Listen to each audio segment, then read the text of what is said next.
All right, so we've got some homework due tomorrow, right? A couple problems, three of them actually.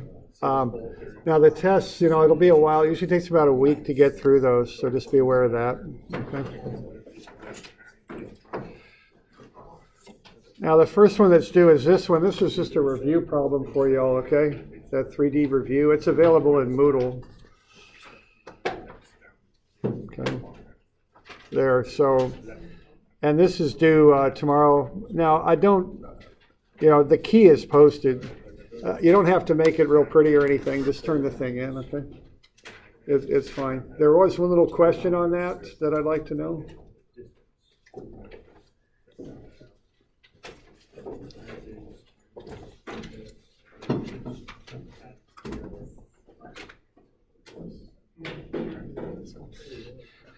Okay, so there's that last little question. Just remember that. And the last one is you got those limits on the values that shaft can hold. And so the question is, how much load can you apply for BC until you fail the shaft? Failure means you exceed the limits. So I won't walk you through that. I'll let you kind of figure that one out, as best you can. But are there any questions on this one? Generally? I will mention that to figure that number out, the calculations are actually pretty straightforward. It's very straightforward, really. It's just a matter of figuring out a method more than it is doing a bunch of calculations. So I wouldn't spend a lot of time on that last part and doing a whole lot of calculations. It's not worth the time. Okay. It's a pretty straightforward method, really, you could use to figure that out. Okay. All right.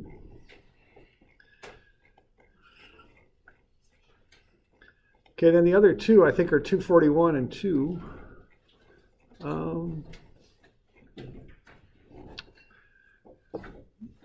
Okay, here's 241.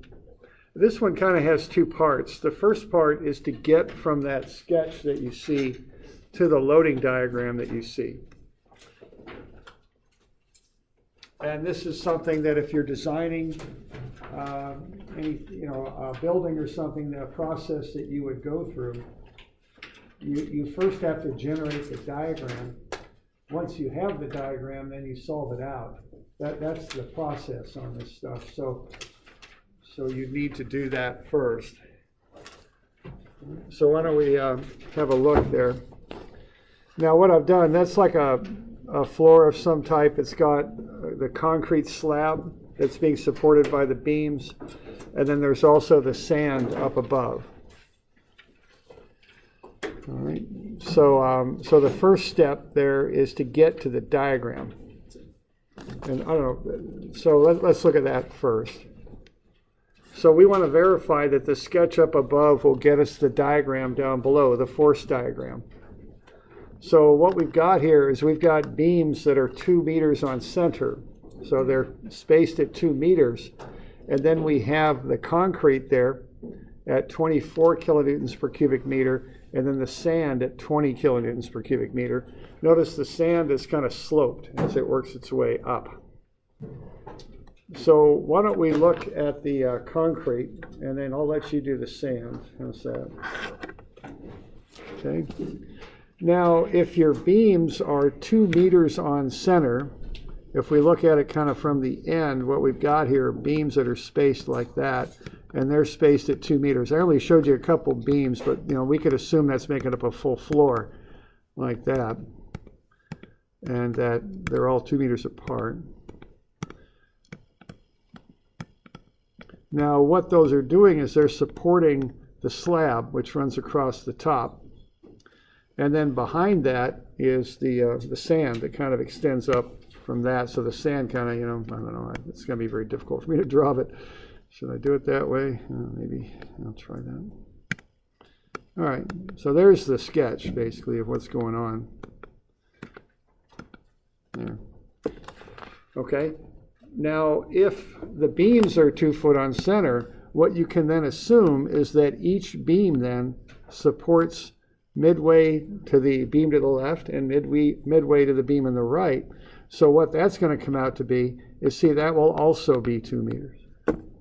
So if the beams are 2 meters on center, each beam can be assumed to support 2 meters of the slab above, and also 2 meters wide of the sand above. You all good with that? Okay.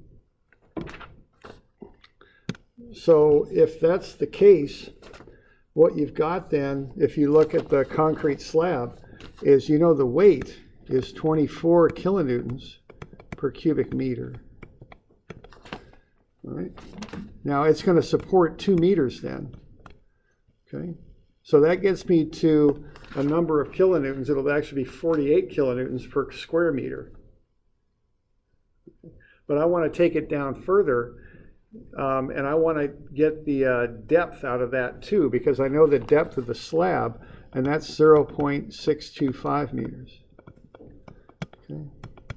So what I'm doing here when I go through that calculation is I'm going to get down to a load per meter of beam.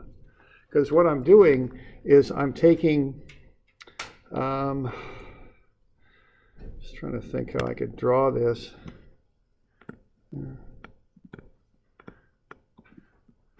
Okay. That's what I'm working with, is that chunk of the slab. Y'all okay with what I'm trying to do there, 3D style? Okay.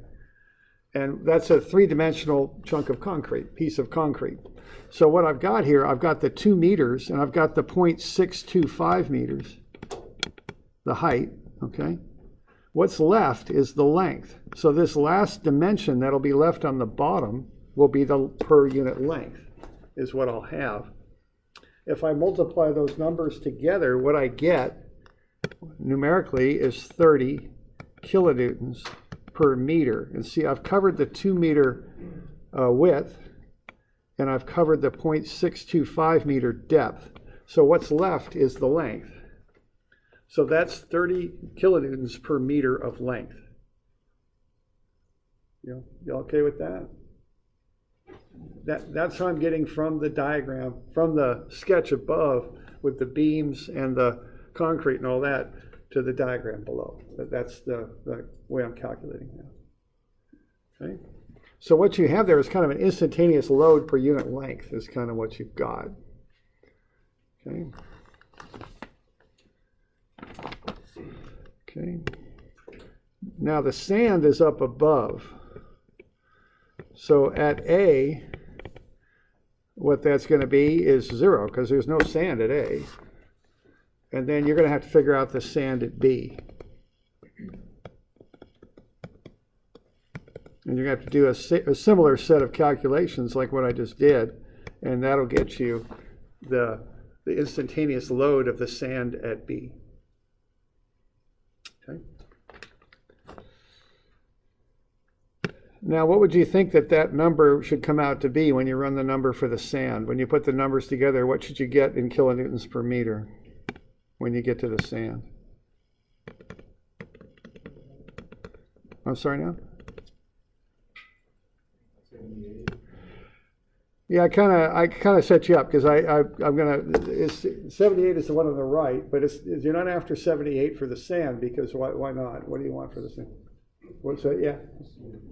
Yeah, you gotta subtract off the concrete, right? See, the concrete's running across this diagram at 30. So the value of the concrete is 30. So what's the value of the sand then? 48, okay? You good there? Okay. So this is kind of how you get from this thing out in the world that you're going to design to that. And then when you get to that piece, then you design it. Then you run the numbers to get the forces and such on the beam. Okay. So, we're all right with that? Okay.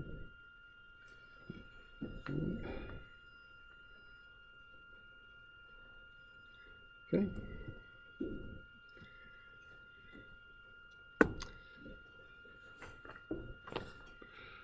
Okay, so once we got that far, now what you do with these diagrams, so the next part of this is to actually calculate what's happening with the diagrams.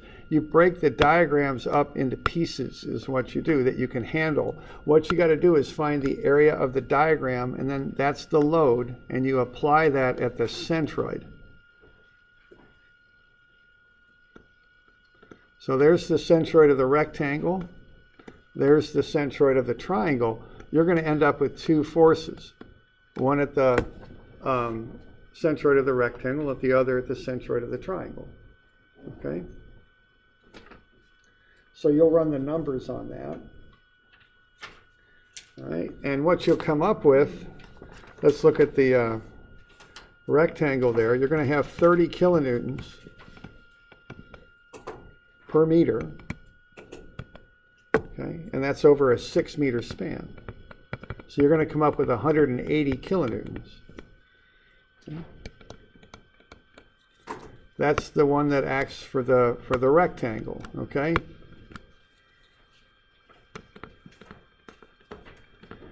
Now that acts over here from A, half the length of the rectangle. So that'd be 3 meters. Okay, so that's 180 kilonewtons, and it's at a distance of 3 meters. What that is, that's 6 over 2. Okay.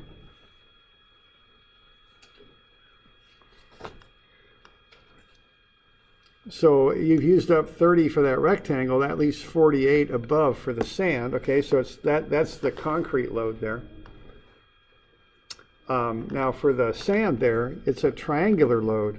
So the area of a triangle is 1/2 times the height, which again, we see that 78 there. And we want to use that sometimes, but you got to remember to subtract off the concrete below. Okay. So it's not 78, it's 48, and it's still a 6-meter span, okay?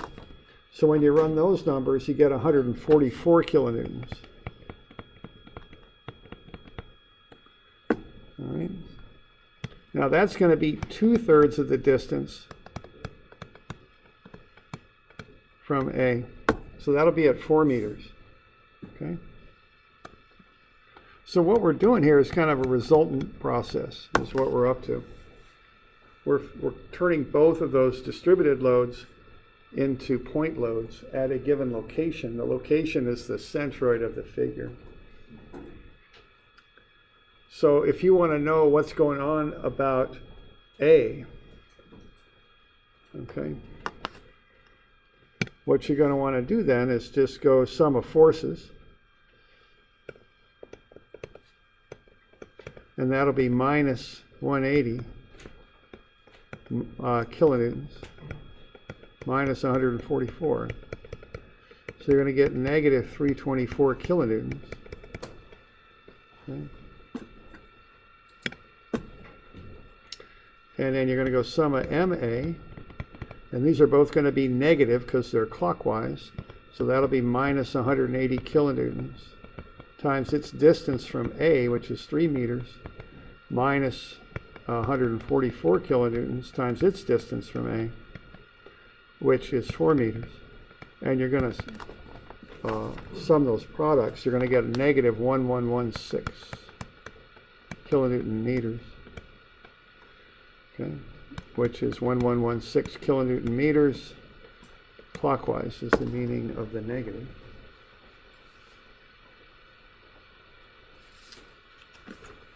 Okay. And then the last little bit is to find the distance for the resultant. And that's going to be sum of moments about A, and you're going to divide that by the sum of forces in the y direction, and that will get you the dx distance. Again, not a calculus dx, but a distance in the x direction. And that'll tell you where that resultant belongs.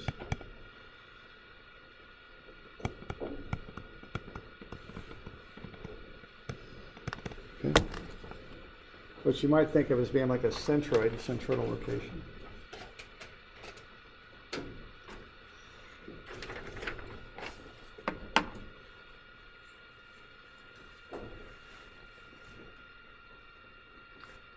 So we're doing all right with that? You got any questions?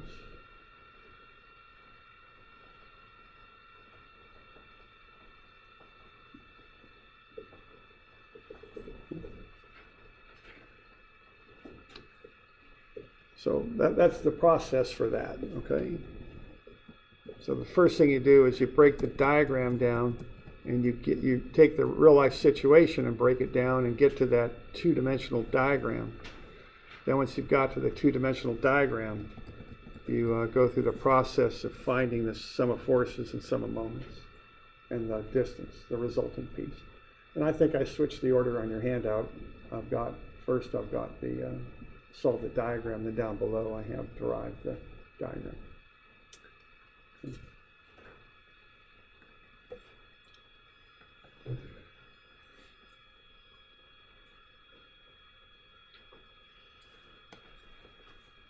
We're good with that? We got any questions on that?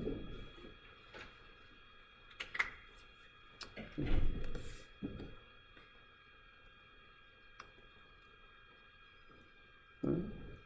We're good? Okay.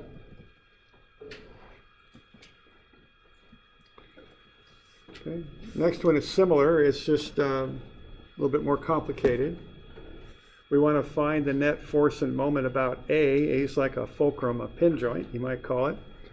So what you're going to have to do is break this thing up into 3 pieces. Is how you'll approach that. You got any questions on this one?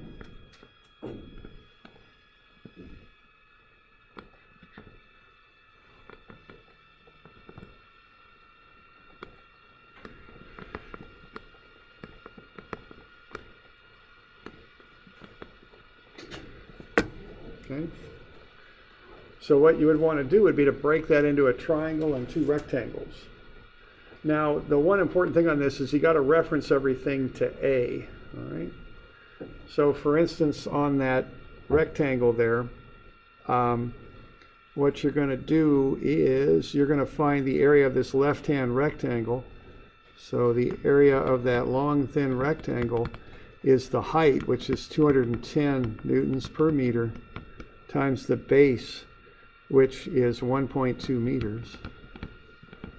And so you can multiply that out and you'll get the area of the rectangle.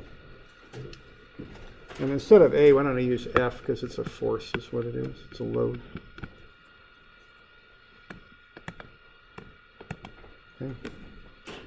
And what I get out of that is 252 newtons.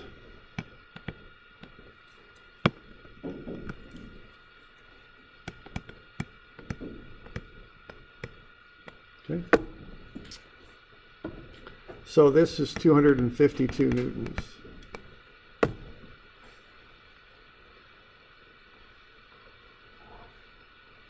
All right, now that's in, now if we want to know where that is, see what we want to do is dimension that from the fulcrum, because I want to find the net moment about A. So you do want to be a little careful in how you approach that.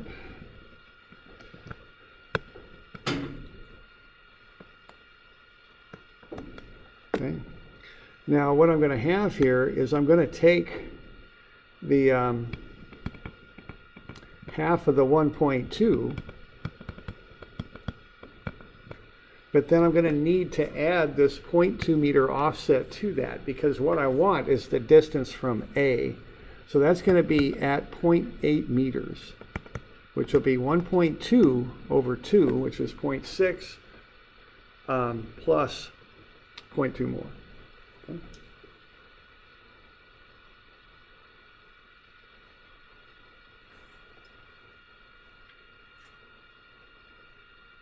And you want to do the same thing with the other 2 loads. So one's a triangle there, of course, and the other one is a rectangle. So do we got any questions on that one?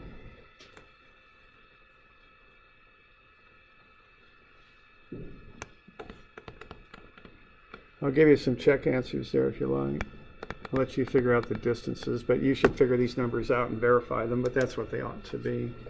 You have to look at the moment arms on them to get those in right.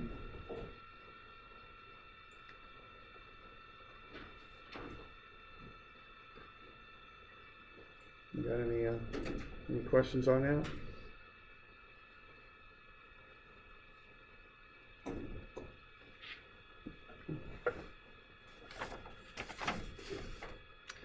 Okay, So what we're doing there is we're just kind of doing resultants again, except we're doing an extra step with what you did last time. Now we're adding in this distributed load piece. Right? And the way you find the point load associated with a distributed load is you just find the area of the load and you apply it at the centroid of the figure. Okay? Half the distance for a rectangle, a third from the right angle, 2/3 from the vertex for a triangle.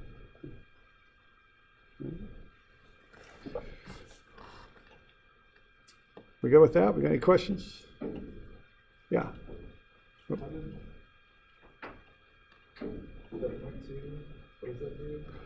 Okay, what I'm doing there, see, where the shapes divide is not at the fulcrum. We want to find the moment about A is what we want to do. And see the shapes, kind of the dividing lines right there. That's offset from A. So I'm taking half of 1.2, which is 0.6. That's that distance. But I got to add the 0.2 more to get to A. So there's like an offset in all three of the numbers you have to consider, that 0.2. It's added or subtracted. You have to consider that. Yeah. Yes? Can you just take the measurements from the map to find the centroid and not add the 0.2? Well, somehow you have to get from the centroid. See, the centroids are kind of where they are. I mean, they're here, here, and here. The issue is to find the distance from the centroids to A. Okay. You know what I'm saying? So regardless of how you get it, you still got to get it to A. And A is not, it's not on the edge. It's not on the, the end of the figures. It's in the middle, not in the middle of the figures, but in the figure, in that. Okay. So you do have to deal with that 0.2 in some fashion, however you do it.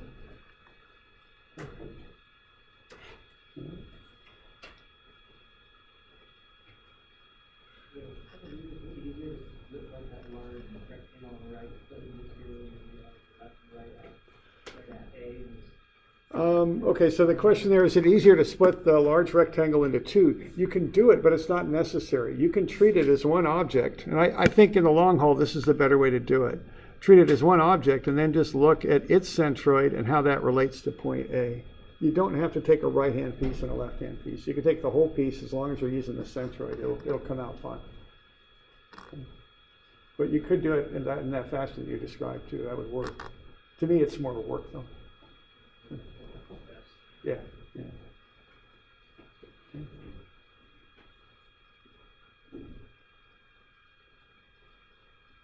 Other questions?